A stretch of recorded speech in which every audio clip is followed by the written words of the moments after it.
El secreto de la prosperidad de la vida en Lurix es una sustancia mística extraña. Algunos la consideran espiritual o incluso divina. La sustancia hizo fructificar a los organismos vivos, los cuales evolucionaron alrededor de esta para utilizarla y crearla en sus propios cuerpos. A ese milagroso elemento se le llamó maná. Desde el insecto más pequeño hasta los enormes golems se benefician del maná. Sin embargo, no solo los animales lo utilizan, sino también las plantas, quienes de hecho fueron de los primeros organismos en evolucionar para utilizarlo. Ese es el secreto detrás de los gigantescos y fructíferos bosques y selvas en Lurix. El bosque era el lugar ideal para muchas criaturas fantásticas, goblins, hadas, ninfas o pegasos. Un innumerable conjunto de seres de lo más variopinto, desde pequeñas hadas hasta enormes golems. Todos los bosques están conectados a través del maná, como si fueran un megaorganismo. Los árboles, las flores y los animales eran capaces de comunicarse entre sí sintiendo el maná que enviaban los demás. Si un animalito necesitaba comida, los árboles le decían de cuál de sus ramas podía tomar una frutilla. Cuando un hada se lastimaba sus alas, las abejas le ayudaban a conseguir sábila curativa, y cuando un árbol estaba sediento, un goblin le hacía el favor de regarlo. Sin embargo, el maná no solo causó efectos entre los organismos vivos, también alteró el entorno en general, generando diferentes características en algunos entes inanimados. En esta ocasión hablaremos sobre algo que no muchos han descubierto a día de hoy: las nubes de maná conscientes. De vez en cuando, grandes cantidades de maná se mezclan en los elementos, en el aire, en el agua o en la tierra.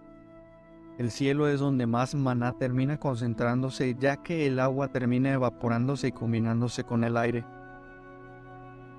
¿Qué crees que sucedería si un cuerpo de agua cargado de maná empieza a evaporarse y a combinarse con aire que también contiene grandes concentraciones de esta milagrosa sustancia?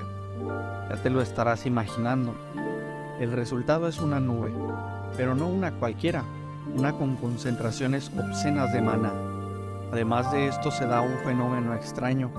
No se le ha dado un nombre científico porque las personas aún no saben que esto ocurre, así que solo podemos describirlo como que la nube adquiere una especie de conciencia, volviéndose por algún tiempo un ser vivo. Las nubes conscientes son caprichosas respecto de dónde sueltan su lluvia, pues saben que su agua es casi milagrosa, pues está altamente cargada con maná. Además de que una vez que se les acabe el agua, las nubes saben que morirán. Por eso la intentan resguardar el mayor tiempo posible, pero cuando demasiada agua empieza a condensarse en ellas y ya no pueden retenerla más, intentan llover sobre lugares donde se aproveche ese valiosísimo líquido, que para ellas es literalmente su fuerza vital. Esta es la historia de una nube consciente muy egoísta. Desde que adquirió conciencia supo que su vida dependía de poder retener su vapor en estado gaseoso, así que cuando se empezó a sentir pesada por el agua condensándose, huyó al lugar más caliente que se le ocurrió, el desierto. Al principio su idea funcionó, pues el calor ayudó a que el agua se volviera a evaporar, pero la nube desconocía una característica del desierto, pues cuando el sol cae, la infernal temperatura comienza a descender velozmente, y el frío significaba malas noticias para la nubecilla, significaba la condensación del agua, o, en palabras más simples, significaba lluvia. Al darse cuenta de que la temperatura descendía, la nube voló lo más rápido que pudo, intentando encontrar algún oasis para poder descargar su agua sin remordimientos, pero todo lo que veía era un paraje estéril. La nube empezó a entristecerse al pensar que su vida podía terminar esa noche sin haber tenido algún propósito valioso, pero entonces pudo detectar una pequeñísima mancha verde en el lugar desértico. La nube bajó rápidamente para observar a un pequeño grupo de hierbas silvestres dispersas al azar, tan pequeñas que no podrían sobrevivir ni un solo día más en aquel lugar, pero en medio de ellas pudo ver un pequeño brote. Era un arbolito, uno diminuto, seguramente porque no había podido crecer debido a la falta de agua. Tan tan débil y frágil que bien podría ser que muriera al día siguiente ante el duro rayo del sol. ¿Cómo llegó el brote de un árbol ahí? Y más importante, ¿cómo sobrevivió? En apariencia era frágil, pero por dentro ese arbolito tenía determinación. No solo logró sobreponerse con la poca humedad que captaba del seco aire y la tierra sedienta, sino que ayudó a otras plantas a su alrededor dándoles nutrientes y agua a través de sus raíces. Darle agua a ese pequeño árbol es mejor a que se desperdicie, pensó la nube antes de empezar a llover sobre aquel retoño. Cuando la nube terminó de verter gran cantidad de agua sobre el arbolito, el sol empezó a salir. Más de la mitad de la vida de la nube se había entregado a ese pequeño brote. La nube se encogió al no quedarle tanto vapor, pero al menos seguía viva y pensó que era mejor disfrutar los días que le quedaran viajando por diferentes paisajes en lugar de ver siempre un aburrido desierto. Así que se fue de ahí deseándole al arbolito que aprovechara al máximo el milagroso regalo que le fue entregado. La nube se dedicó a viajar por el continente temiendo un poco por el momento en el que tuviera que volver a soltar su agua, dado que sabía que le quedaba muy poca y la próxima vez que lloviera sería la última. Pasado algún tiempo, las corrientes de aire volvieron a hacer que la nube pasara cerca de aquel paraje, y tenía curiosidad por ver si la lluvia de aquella vez había permitido que el arbolito sobreviviera.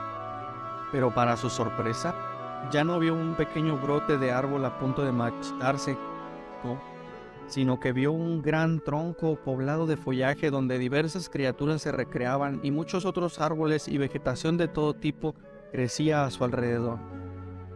La nube se sintió feliz. Más que eso, pensó que había recibido la mejor muestra de gratitud de todas, al ver que su vida fue valorada a tal punto que no solo ayudó a sobrevivir a un pequeño árbol, sino que ese mismo había prosperado para convertirse en ayuda y asilo de otros, como si fuera su forma de pagar con la misma moneda recibida. La nube, conmovida, se posicionó sobre la copa, que para eso ya medía algunas decenas de metros, y dejó escapar su rocío sobre aquel ahora majestuoso árbol, dispuesta a darle su último sustento.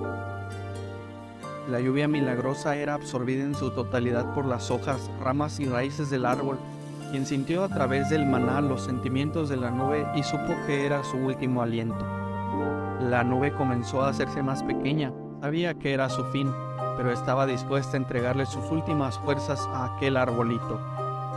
Pero cuando estaba a punto de desvanecerse en el aire, la nube empezó a sentir agua cargada de maná evaporándose y fluyendo hacia ella, haciéndola volver a crecer. Era el árbol, que ahora no solo tenía la fuerza para ayudar a crecer a sus congéneres, sino que había aprendido a reunir el maná de los elementos y extraer hasta la última gota de humedad en el aire y tierra. Todas sus raíces, ramas y hojas estaban usando el maná para reunir todo el agua disponible y evaporarla en su copa hacia la nube, quien creció a un tamaño incluso mayor que antes. La nube ya no volvió a ir a ningún lado, pues ese árbol le había concedido lo que más deseaba, alargar su vida. Le había devuelto el milagro. En agradecimiento, la nube se quedó sobre la copa para alimentarlo con su agua cuando lo necesitara, y así también el árbol ayudaría a la nube para mantenerse viva. Así pues, el árbol se convirtió en el más frondoso y robusto, pues tenía su propia nube que de cuando en cuando se dedicaba a recarlo únicamente a él, mientras que el árbol correspondía aprovechando hasta la última gota. El arbolito siguió creciendo en altura, robustez, follaje, y sus raíces comenzaban a extenderse por todo el páramo, transformándolo en un vasto bosque. El árbol tenía agua de sobra y podía obtener nutrientes de todos lados por donde se esparcían sus extensiones. Así que comenzó a ayudar a las demás plantas del bosque interactuando por medio de sus raíces, los cuales a su vez generaban alimento y abrigo de otras criaturas. Han pasado 2 siglos desde que la nube le diera de beber a aquel brotecillo, el cual ahora alcanza varias decenas de metros de altura y varios metros de diámetro en su tronco, pero un día finalmente dejó de crecer. Sin embargo, a cambio, el bosque empezó a prosperar en sobremanera. Los árboles nunca habían sido tan frondosos y las criaturas mágicas y animales jamás habían vivido con tanta comodidad, todo gracias a las ramas del enorme arbolito, que se había convertido en el centro del más majestuoso y maravilloso bosque del mundo. En este santuario todos los seres vivientes conviven y prosperan, se ayudan como si fueran parte de una gran familia hasta el día de hoy. Fue tanta la prosperidad y armonía en ese bosque que el espíritu de la tierra, Gea misma, lo consagró oficialmente como un santuario y destinó a un ente guardián para que lo protegiera. Algo insólito, pues generalmente la deidad de la vida es quien se encarga de crear dichos santuarios. Nunca se había visto que un ecosistema llegara a desarrollarse tanto como para alcanzar el grado de santuario por sí mismo,